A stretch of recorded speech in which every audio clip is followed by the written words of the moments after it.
Well, ladies and gentlemen, thank you for your attendance this morning. And the greatest thing in life is showing up. So I commend you for coming this morning. And good morning to you. I would like to begin by thanking Philip and his staff for this lovely setup today and for welcoming me here to Canterbury Library to speak to you about my work. For those who are unfamiliar with my work, as Philip mentioned, my name is Stephanie, and I've published 3 books. The first 2 books I self-published, and the third book I got a main publisher on board, Siddhartha Publishers. The first book is called Fragments of Truth, and it's an anthology, a collection of poems.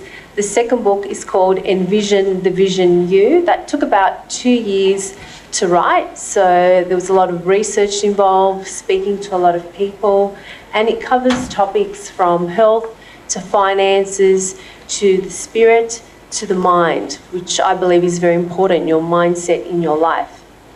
My third book, which I got the publisher Siddhartha involved, is again, it's titled The Alpha and the Omega, and it's a spiritual and motivational book. And basically it speaks to the person about what is their purpose in this life. And the suggestion of the Alpha and the Omega is that life is not really about beginnings and endings, but rather your life is cyclical. In other words, sometimes when one door closes, another door opens for you.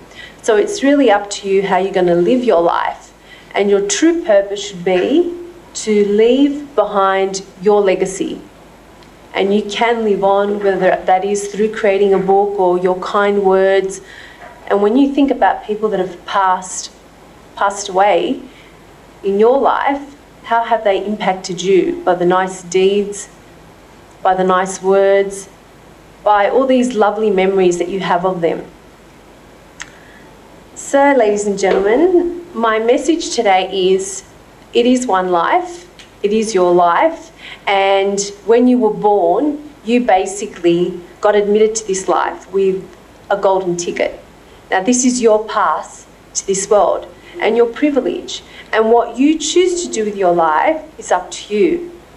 Nelson Mandela said that the greatest fear in life is fear itself, and then Marianne Williamson went on to say that it's your purpose in this lifetime not to feel small, because that's an injustice. So feeling small and not daring to play big is an injustice for you and the people around you. So for me, fear stands for false evidence that appears real. So in your life, your fears are your limitations, the obstacles that you need to overcome to become the person that you were always destined to be. It's often said that the sky is the limit. How many times have you heard that? People saying the sky is the limit. Well, let me impress upon you that in life there are no limits. The limits that exist are the limits that you place upon yourselves. So how can the sky be the limit when astronauts have journeyed out into the stars and onto planets? Therefore, by placing these restrictions upon yourself, you limit yourself. So my suggestion is, live your life on purpose for a purpose. From the moment you were born, you have this right, and you can do whatever you want in your lifetime. It was this expression of interest and people wanting to gain greater clarity in their lives that led me to create my books and then the series of CDs that followed.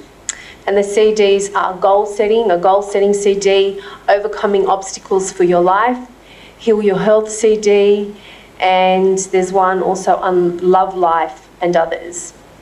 And all these areas of life are very important, whether it's your financial well-being, your health, your mindset, your emotions, your relationships with other people. All these areas join together to give you your unity and your purpose in your life. So you need to let go of all your fears and really embrace your life. And my books suggest this, that you need to have this purpose in your lifetime and you need to believe in yourself, because without self-belief and conviction, people get lost, They rely on other people's opinions about how they should lead their own life instead of taking charge of their own destiny and living their life for a purpose. And that is why I absolutely love the movie Charlie and the Chocolate Factory. Now, why do I love that movie? It's basically a movie of great hope and meaning. It is about Willy Wonka, who owns this chocolate factory, and then he releases these Wonka bars. So bars of chocolate, and in these bars of chocolate, he has hidden some golden tickets. And the winners of these golden tickets will get private access into his chocolate factory to find out how chocolate is made, to meet his staff, and basically they get this privilege. Now, what happens in the movie is Charlie, he's very poor and he's very humble, he actually wins the major prize. And what is the major prize, ladies and gentlemen? He actually inherits the factory, because Willy Wonka is tired. He's trying to find someone from the next generation, because he doesn't have any children, to carry on his good work. Now, why does Charlie win in the end? It's because of his character. He's humble, he's patient, he's determined, and he listens. And listening skills are very important in life. Whereas the other kids, they're all very disobedient, they get into a lot of mischief, they don't follow any of the rules that Willy Wonka tells them about, and they basically have a disregard for teamwork, a disregard for people around them. And my main purpose in writing these books is to show people that you need to have consideration. It is about your dreams, but the main thing is about giving back, about the value you're going to add to other people's lives.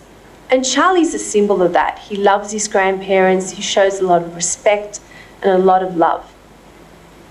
And in your lifetime, that's something you need to think about. How do you treat people? What is your dream? What is your goal? How are you going to give back?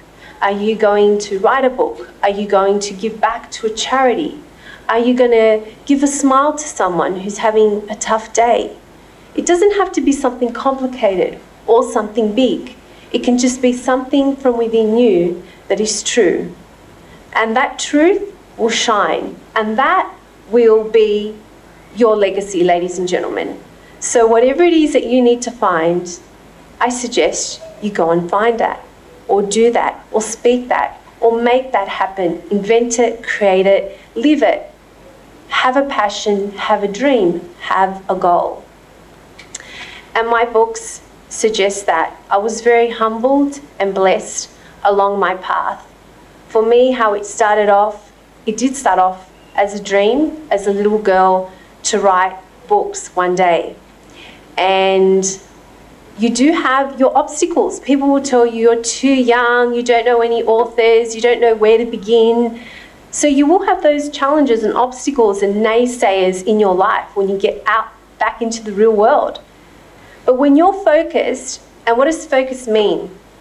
Focus means follow one course until successful. When you have that laser focus and that conviction, you can make all your dreams come true.